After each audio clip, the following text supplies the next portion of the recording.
छात्र और छात्राओं, अपना इंग्लिश ग्रामर में टॉपिक चल रहा है मॉडल्स, और मॉडल के अंतर्गत मैंने आपको अब तक कैन का प्रयोग, कुड का, मे का, माइट का और मस्ट का कराया था। मस्ट के में थोड़ा सा रह गया था, तो मस्ट के जो अपने कहाँ पर मस्ट का प्रयोग किया जाता है, तो मस्ट में एक पॉइंट और आपको नोट करना है। मस्ट के लिए एक्सप्रेस टू ड्यूटी अर्थात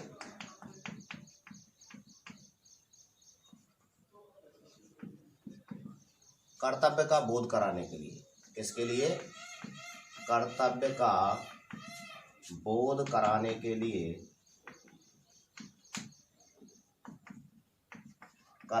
लिए, मस्ट का प्रयोग किया जाता है। ठीक है बच्चों, यदि हमें अपने कर्तव्य का बोध कराया जाए तो वहां पर मस्ट का प्रयोग किया जाता है। जैसे you must respect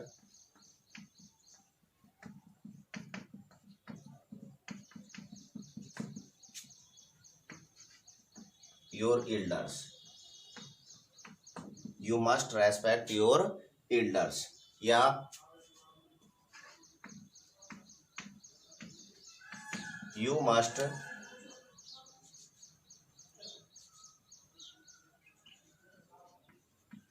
aware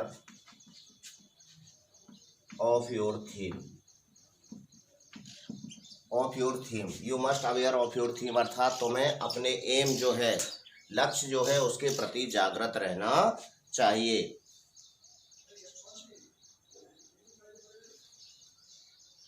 we must serve our country, we must serve our country, we must serve our country अर्थात हमें हमारे देश की सेवा करनी चाहिए। We must aware of your theme या एम, you must respect your elders. बच्चों इसमें मैं आपको बता दूं, यहाँ you must respect your elders जहाँ पर कर्तव्य का बोध कराया जाए, तो इसमें एक अपना जो नेक्स्ट मॉडल है शुड का भी प्रयोग किया जाता है। यदि मान लीजिए यहाँ पर कोई भी आपको सलाह देता है, सुझाव देता है कि तुमसे बड़ों का सम्मान करना चाहिए, तो वहाँ पर हम शुड का प्रयोग भी कर सकते हैं। तो यू मस्ट या you should respect your elders, तुम्हें अपने से बड़ों का सम्मान करना चाहिए। आगे की बात करते हैं। तो ये हुआ हमारा मस्ट का प्रयोग में जो कल आपको बता चुका था, और उसका शेष जो रह गया था अर्थात एक्सप्रेस टू ड्यूटी अर्थात कर्तव्य का बोध कराने के लिए मस्ट का प्रयोग किया जाता है। एक होता है डिटर्मिनेशन के लिए अर्थात एक्सप्रेस टू डिटर्मिनेशन अर्थात जोरदार सलाह या पक्का इरादा व्यक्त करने के लिए मस्ट का प्रयोग होता है। किसके लिए? इसमें अगला पॉइंट है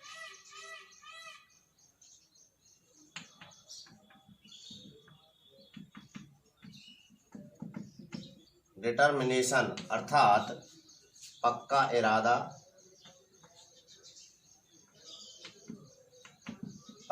इरादा या संकल्प को व्यक्त करने के लिए,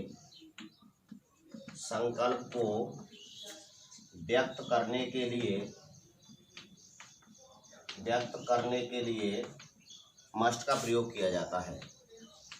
मस्ट का प्रयोग किया जाता है। ठीक है बच्चों, तो पक्का इरादा डिटर्मिनेशन अर्थात जहां जिस बात को लेकर के यदि कोई दृढ़ निश्चय किया गया हो, तो दृढ़ निश्चय को व्यक्त करने के लिए भी मस्ट का प्रयोग करते हैं। You must give up smoking, जैसे यू मस्ट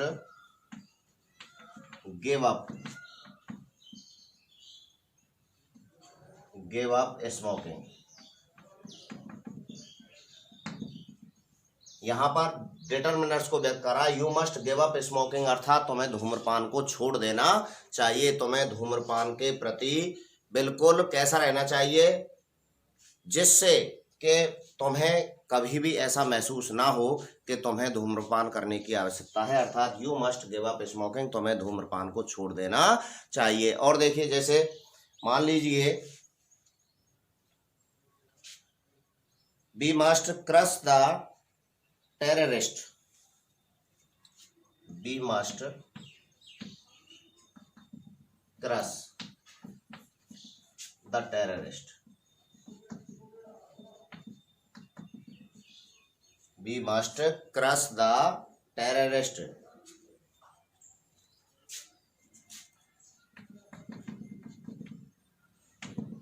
हमें देशद्रोहियों का क्या करना चाहिए?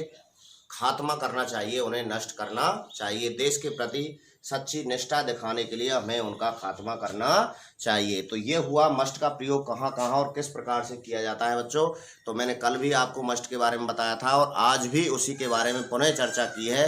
अब हम अगला मॉडल लेके चलते हैं, बेल और सेल। बेल और सेल का, हाँ बच्चों, अगला है अपना बेल और सेल। बेल और सेल का प्रयोग, जैसा हम जानते हैं बेल और सेल का प्रयोग कहाँ किया जाता है? सेल और बेल का प्रयोग, इसमें से जैसे सेल है, सेल का प्रयोग फ्यूचर टेंस में, फ्यूचर टेंस में फर्स्ट पर्सन के साथ, फर्स्ट पर्सन के साथ, फर्स्ट पर्सन जानते हो आई और बी के साथ, सेल का प्रयोग के साथ, एवं वेल का प्रयोग, वेल का प्रयोग सेकंड पर्सन यानी यू एवं third person he see it they, he see it और दे के साथ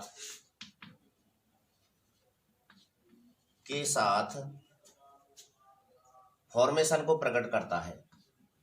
फ्यूचर फॉर्मेशन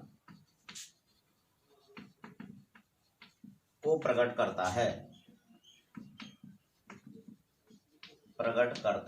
अर्थात फ्यूचर टेंस को बताता है। ये तो ही हमारी सिंपल सी बात कि बेल और सेल कहाँ हेल्पिंग वर्ब के रूप में, फ्यूचर जो इंडेफिनिट टेंस होता है, फ्यूचर इंडेफिनिट टेंस में क्या करते हैं कि फर्स्ट पर्सन के साथ सेल का प्रयोग अर्थात आई बी के साथ सेल का प्रयोग होता है और थर्ड पर्सन और सेकंड पर्सन यू या ही सी इट दे के साथ वेल का प्रयोग होता है। तो वहां पर ये फ्यूचर इंडेफिनिट टेंस को व्यक्त करते हैं, अर्थात फ्यूचर फॉर्मेशन अर्थात फ्यूचर इंडेफिनिट टेंस को बताते हैं, प्रकट करते हैं। वहां पर इसका प्रयोग हेल्पिंग वर्ब के रूप में किया जाता है। जैसे you will go to Jaipur tomorrow, you will go to Jaipur tomorrow. यहां पर विल का प्रयोग क्या हुआ है? एच वी के रूप में किया गया है। गो टू जयपुर टुमारो यह फ्यूचर इंडेफिनिट टेंस को बता रहा है। जैसे यह I shall give you a book, I shall give you a book. यहां पर शैल क्या है? एच वी, यानी फ्यूचर इंडेफिनिट, फ्यूचर इन्फॉर्मेशन को, फ्यूचर फॉर्मेशन को प्रकट कर रहा है। लेकिन यदि, अब इसमें याद रखने वाली बात क्या है? यदि फर्स्ट पर्सन आई या बी के साथ, आई या बी के साथ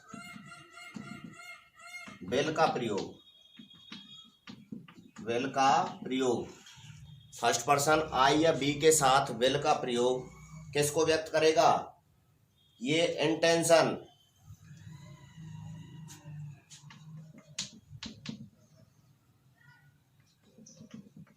इंटेंशन यानी इरादा किसको व्यक्त करता है? इंटेंशन को व्यक्त करता है। INTENTION, इंटेंशन यानी इरादा, और डिटर्मिनेशन दृढ़ निश्चय या संकल्प को, इरादा, डिटर्मिनेशन,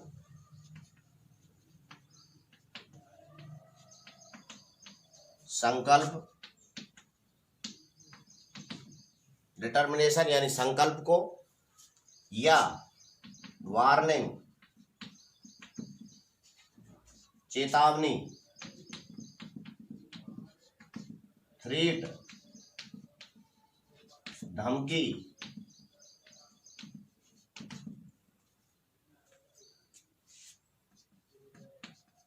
को प्रकट करता है या व्यक्त करता है, व्यक्त करता है जहां विल को मॉडल के रूप में माना जाता है। किसके रूप में माना जाता है बच्चों? मॉडल के रूप में माना जाता है।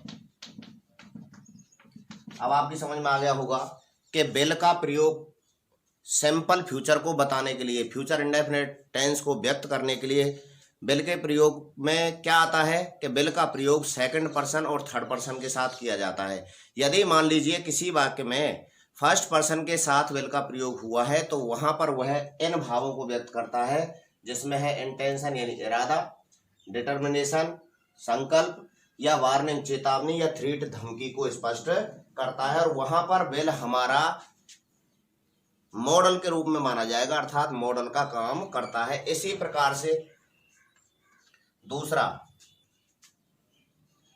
सेकंड या थर्ड पर्सन के साथ, सेकंड या थर्ड पर्सन अर्थात यू और ही, सी, it, they, he, C, it, दे के साथ सेल का प्रयोग, किसका प्रयोग बच्चों? सेल का प्रयोग उपरोक्त, उपरोक्त का मतलब समझ गए? जो मैंने ऊपर शब्द लिखे हुए हैं कौन कौन से? इंटेंशन इरादा, डिटर्मिनेशन संकल्प, वार्निंग चेतावनी, थ्रेट धमकी। उपरोक्त के भाव को, उपरोक्त के भाव को स्पष्ट करता है, स्पष्ट करता है। अर्थात सीधी भाषा में बताएं, सीधे रूप में स्पष्ट करें तो क्या आएगा कि जहां पर फर्स्ट पर्सन के साथ विल का प्रयोग होगा तो वह दृढ़ संकल्प, इरादा, चेतावनी या धमकी को व्यक्त करता है, और वहां क्या है? विल मॉडल के रूप में काम आता है। उसी प्रकार से सेकंड या थर्ड पर्सन के साथ सेल का प्रयोग इंटेंशन, डिटर्मिनेशन, वार्निंग और थ्रेट का काम करता है, इनके भाव को व्यक्त करता है, तो वहां सेल मॉडल के रूप में काम आता है। तो अब आप समझ गए होंगे विल और सेल का मतलब यह हुआ कि यदि वाक्य में चेतावनी, धमकी, संकल्प या इरादे को व्यक्त करने के लिए फर्स्ट पर्सन के साथ विल का प्रयोग और सेकंड और थर्ड पर्सन के साथ सेल का प्रयोग किया जाता है। ये आपको ध्यान रखना है। जैसे I will by a new flat, I will by a new flat. अब यहां पर विल किसके साथ आया है? आई के साथ आया है। किसके साथ आया है? आई के साथ आया है। तो यहां यह है इरादे को, इंटेंशन, इंटेंशन के भाव को व्यक्त कर रहा है कि मेरा इरादा क्या है कि I will by a new flat, कि मैं एक नया फ्लैट खरीदूंगा, ये मेरा इरादा है। ठीक है बच्चों। वी विल डू और डाई, वी विल डू और डाई, वी विल डू और डाई, वी विल डू और डाई, हम करेंगे या मरेंगे। ये क्या है? दृढ़ संकल्प है हमारा, हम या तो ऐसा करके रहेंगे, नहीं तो यहाँ अपनी आत्मा का त्याग करके रहेंगे। वी विल डू और डाई, यहाँ पर यह डिटर्मिनेशन यानी संकल्प को व्यक्त कर रहा है। किसको व्यक्त कर रहा है? संकल्प। यहाँ पर यह डिटर्मिनेशन अर्थात दृढ़ संकल्प को व्यक्त कर रहा है, क्योंकि यहाँ पर विल का प्रयोग किसके साथ हुआ है? फर्स्ट पर्सन बी के साथ हुआ है। यहाँ सिंपल फ्यूचर को व्यक्त ना करके, यानी सिंपल फ्यूचर में क्या होता? आई के साथ यहाँ सेल आता, तो ये सिंपल फ्यूचर को व्यक्त करता कि I shall buy a new flat, कि मैं साधारण भविष्य में क्या करूँगा कि मैं एक नया फ्लैट खरीदूंगा। लेकिन मेरा इरादा है यहाँ बिल को मॉडल के रूप में काम करने के लिए क्या है? फर्स्ट पर्सन के साथ बिल का प्रयोग हुआ है, I will by a new flat. ऐसे ही यहाँ बी के साथ सेल आता, बी सेल डू और डाई, हम करेंगे या मरेंगे, तो यह सिंपल फ्यूचर को व्यक्त करता। लेकिन यहाँ पर फर्स्ट पर्सन क्या है? बी, और बी के साथ किसका प्रयोग हुआ है? बिल का प्रयोग हुआ है। तो यहाँ पर यह हमारे डिटर्मिनेशन के भाव को, दृढ़ संकल्प के भाव को जता रहा है, बता रहा है। तो यहाँ पर यह बिल मॉडल का कार्य कर रहा है। तो वाक्य में दृढ़ संकल्प, या वार्निंग या चेतावनी या धमकी को व्यक्त करने के लिए, के भाव को बताने के लिए फर्स्ट पर्सन के साथ विल और सेकंड एवं थर्ड पर्सन के साथ शैल का प्रयोग किया जाता है और वहां यह मॉडल का कार्य करता है। अब आपकी समझ में आ गया होगा कि विल और शैल का प्रयोग यानी सिंपल फ्यूचर के जस्ट उल्टा होता है। सिंपल फ्यूचर में आईवी के साथ शैल आता है, जबकि मॉडल के रूप में आईवी के साथ विल आता है। इसी प्रकार से सिंपल फ्यूचर में सेकंड और थर्ड पर्सन के साथ क्या आता है, विल आता है, लेकिन सेकंड और थर्ड पर्सन के साथ मॉडल के रूप में किसका प्रयोग होता है, शैल का प्रयोग किया जाता है, जो निम्न भावों को व्यक्त करता है।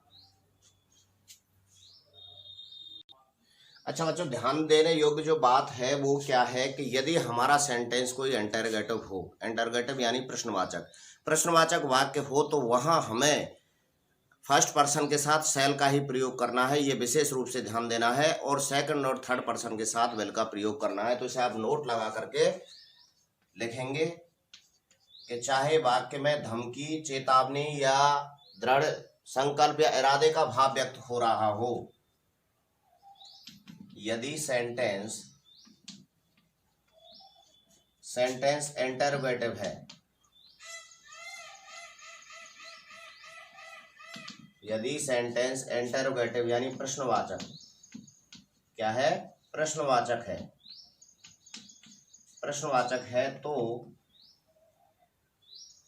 फर्स्ट पर्सन यानी आई और बी के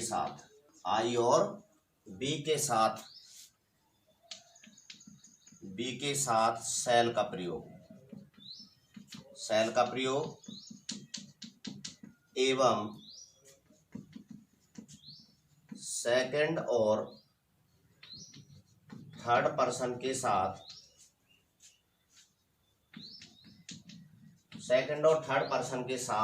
विल का प्रयोग ही किया जाता है, विल का प्रयोग ही किया जाता है।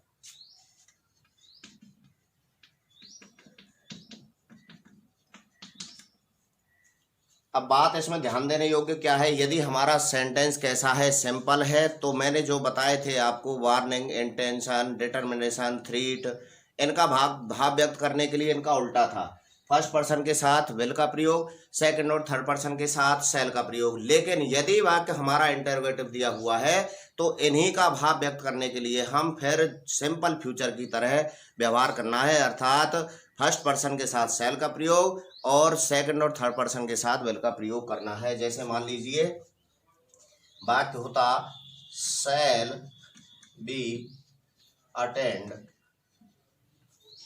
द मीटिंग,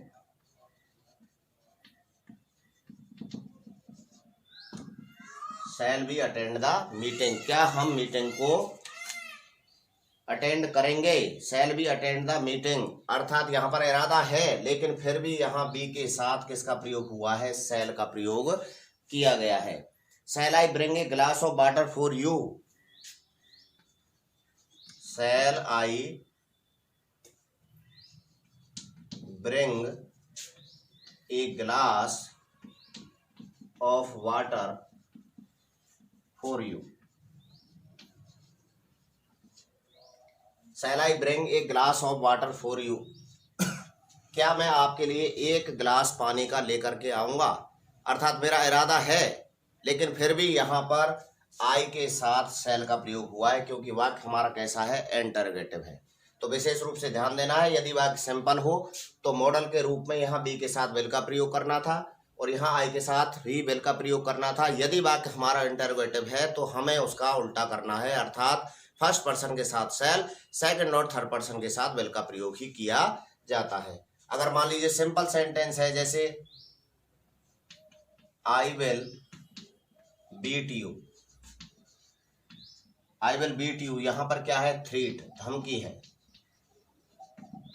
धमकी के भाव को या वार्निंग के भाव को व्यक्त कर रहा है, तो यहाँ आई के साथ किसका प्रयोग हुआ है, विल का प्रयोग हुआ है। तो क्योंकि ये हमारा कैसा सेंटेंस है, सिंपल सेंटेंस है, साधारण वाक्य में फर्स्ट पर्सन के साथ विल, सेकंड थर्ड पर्सन के साथ शैल, इंटरोगेटिव सेंटेंस में फर्स्ट पर्सन के साथ शैल, सेकंड और थर्ड के साथ विल का प्रयोग किया जाता है। ठीक है बच्चों, अगला लेके चलते हैं हम। अपना अगला है शुड का प्रयोग।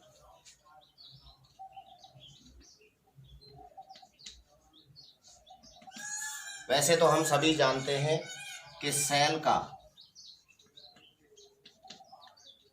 का इक्विवेलेंट यानी समानार्थी क्या है, शुड है या पास्ट। सेल का पास्ट क्या होता है, शुड होता है। सेल का पास्ट क्या होता है, शुड होता है। लेकिन अक्सर कर देखा है कि हमें शुड का प्रयोग ना के बराबर करना पड़ता है।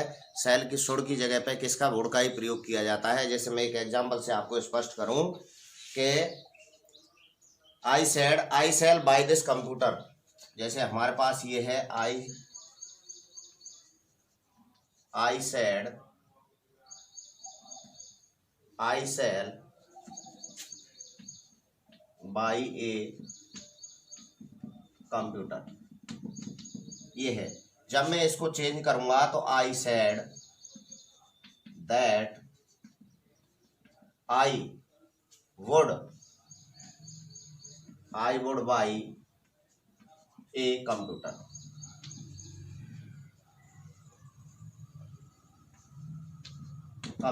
अब यहां पर सेल का शुड होता, क्या होता, शुड होता यदि यह सिंपल वाक्य होता। लेकिन हमें मॉडल के रूप में प्रयोग करना है तो वही फर्स्ट पर्सन के साथ विल, अर्थात विल का क्या होगा, वुड, और सेकंड और थर्ड के साथ किसका प्रयोग, सेल, और सेल का क्या होगा, शुड का प्रयोग किया जाता है। और इसका शुड का प्रयोग कहाँ होता है, टू एक्सप्रेस एडवाइस और एंड सजेशन। अगला प्रयोग क्या है इसका, नंबर 2, ये तो हो गया पहला। दूसरा, टू एक्सप्रेस एडवाइस और सजेशन।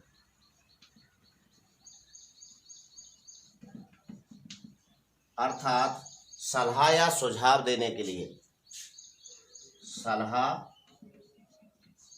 या सुझाव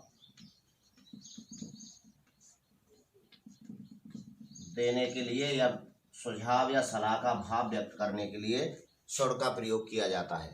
ठीक है बच्चों, टू एक्सप्रेस एडवाइस और सजेशन अर्थात सलाह या सुझाव देने के लिए इसका प्रयोग किया जाता है। जैसे we should work hard, we should work hard, we should work hard, हमें कठोर परिश्रम करना चाहिए।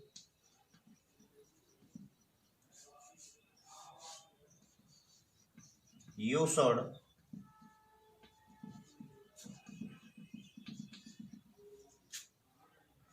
Talk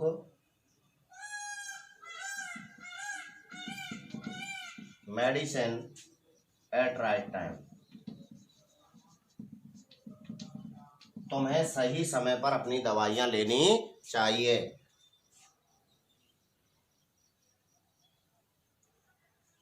you should take exercise daily, you should take exercise daily, तुम्हें रोजाना व्यायाम या कसरत करनी चाहिए। तो यहाँ पर सलाह या सुझाव देने के लिए शुड का प्रयोग किया गया है। इसके अलावा शुड का प्रयोग कहाँ किया जाता है, तो आप इसे अपनी नोटबुक में नोट करें। मैं ऊपर से इसको हटा देता हूं।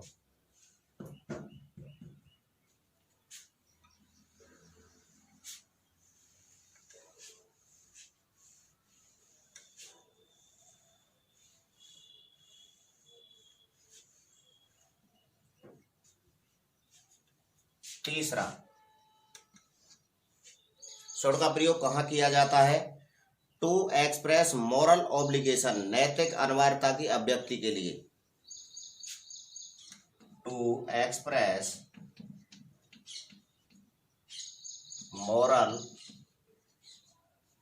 मॉरल यानी नैतिक, ऑब्लिगेशन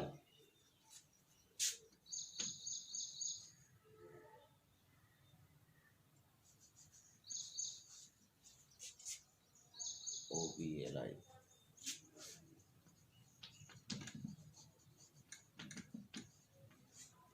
नैतिक अनिवार्यता, नैतिक अनिवार्यता का भाव व्यक्त करने के लिए, का भाव व्यक्त करने के लिए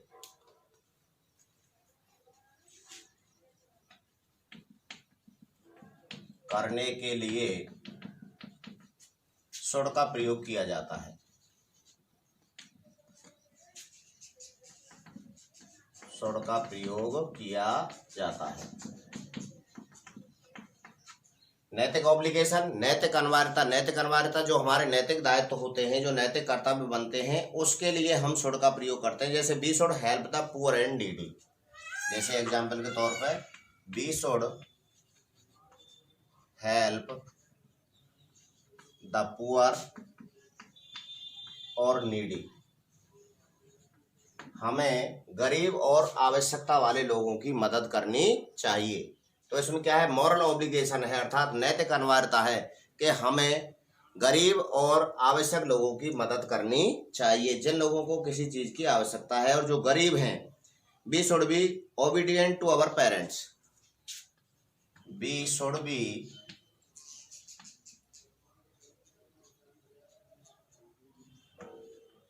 obedient,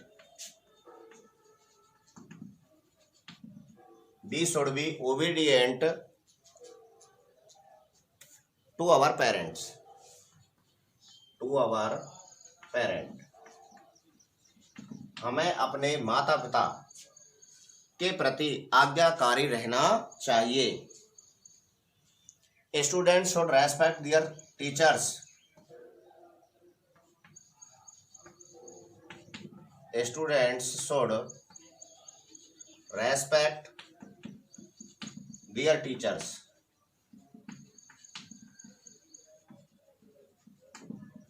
student should be respect their teachers. क्या तात्पर्य है कि छात्रों को उनके अध्यापक के प्रति सम्मान प्रदर्शित करना चाहिए। अगला प्रयोग है इसका 4 नंबर, देखो कि शुड का प्रयोग कहाँ होता है, to express purpose,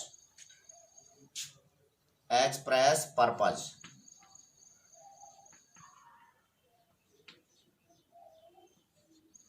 to express purpose, उद्देश्य प्रकट करने के लिए लेस्ट शुड का प्रयोग करते हैं। लेस्ट शुड, उद्देश्य प्रकट करने के लिए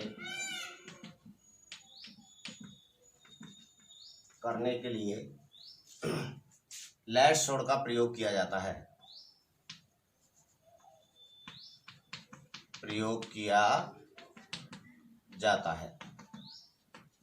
ठीक है बच्चों। यदि हमें अपना उद्देश्य प्रकट करना हो तो लेस्ट शुड का प्रयोग करते हैं। जैसे work hard लेस्ट you should fail, work hard लेस्ट you should fail, कठोर परिश्रम करो, ऐसा ना हो कि, लेस्ट का मतलब ऐसा ना हो कि तुम फेल हो जाओ, समझ गए। यदि मान लीजिए कोई सेंटेंस दिया हुआ है और उसमें लेस्ट आ गया और इसकी जगह पे ब्लैंक दिया हुआ है, तो हमें ध्यान रखना है कि लेस्ट के साथ शुड का प्रयोग किया जाता है। तो work hard लेस्ट you should fail, कठोर परिश्रम करो, ऐसा ना हो कि तुम फेल हो जाओ। Speak slowly lest someone should hear you,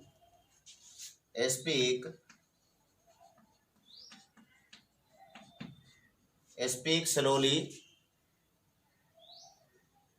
लेस्ट someone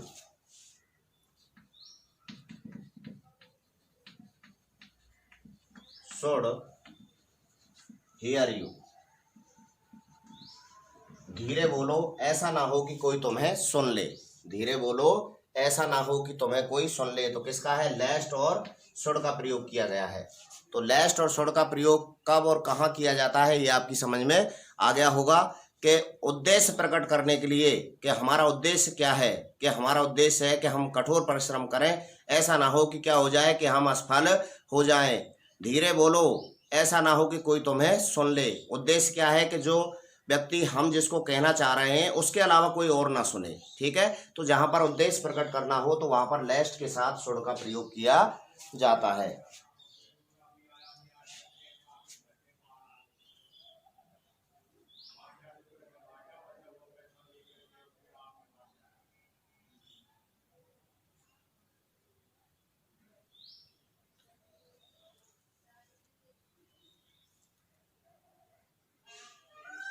अगला है इसमें, अगला देखिए बच्चों, अगला है इसमें मॉरल ड्यूटी बताने के लिए, नैतिक कर्तव्य का बोध कराने के लिए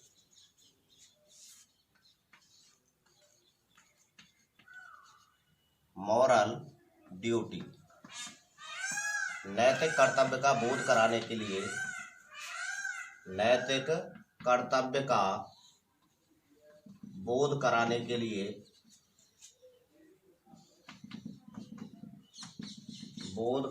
लिए सुड का प्रयोग किया जाता है, सुड का प्रयोग किया जाता है।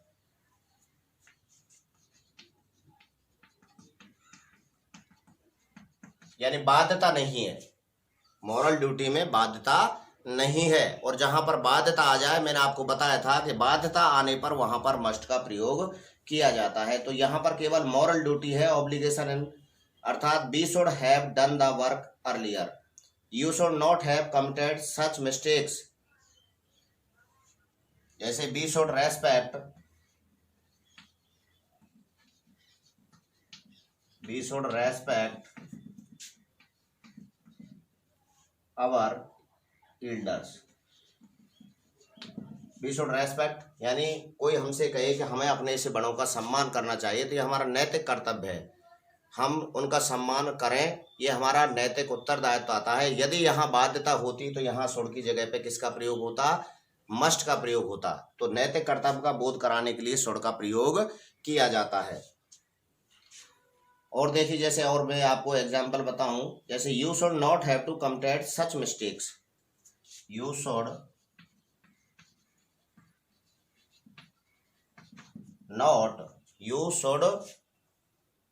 not have committed such mistakes, you should not have committed such mistake, तुम्हें ऐसी गलतियां नहीं करनी चाहिए, तुम्हें ऐसी गलतियों को नहीं दोहराना चाहिए। तो जहां पर नैतिक कर्तव्य का बोध कराया जाए वहां पर शुड का प्रयोग किया जाता है। तो बच्चों, आज की क्लास में आपने विल और शैल का प्रयोग कहाँ और किस प्रकार से किया जाता है, और उसके साथ शुड का प्रयोग किस प्रकार से किया जाता है, इसके बारे में पढ़ा था। तो इसका आप दोबारा से अपने नोटबुक में रिवाइज करें, ताकि यह आपकी समझ में अच्छे ढंग से आ जाए। मॉडल्स को समझने के लिए केवल शब्दों को जानने की आवश्यकता होती है कि कौन से मॉडल का कौन से शब्दों का भाव प्रकट करने के लिए प्रयोग किया जाता है। तो आपको विशेष रूप से जो शब्द लिखाए जा रहे हैं उनको आप विशेष रूप से ध्यान रखें। जैसे मैंने अभी बताया था, विल और शैल का प्रयोग तो कहाँ कौन कौन से शब्द थे, उसमें इंटेंट इरादा है, डिटर्मिनेशन दृढ़ संकल्प है, वार्निंग है, थ्रीट है। तो उनका प्रयोग दर्शाने के लिए, उनका भाव व्यक्त करने के लिए हम किसका प्रयोग करते हैं, विल और शैल का प्रयोग करते हैं। वो किस प्रकार से किया जाता है उसके बारे में मैंने आपको बता दिया था। तो अपने अध्ययन को जारी रखते हुए जो पढ़ाया जा रहा है उसका रिवाइज करें, उसको अच्छे ढंग से याद करें, ताकि कोई भी मॉडल का सेंटेंस आपको दिया जाए तो उसको आप निसंकोच और तत्परता के साथ उसमें मॉडल को फिल कर दें, अर्थात सही मॉडल भर दें। तो अपनी पढ़ाई को अच्छे ढंग से करते हुए, घर पर रहते हुए सुरक्षित रहिए, घर पर रहिए, घर पर रहकर अपना अध्ययन कीजिए। धन्यवाद।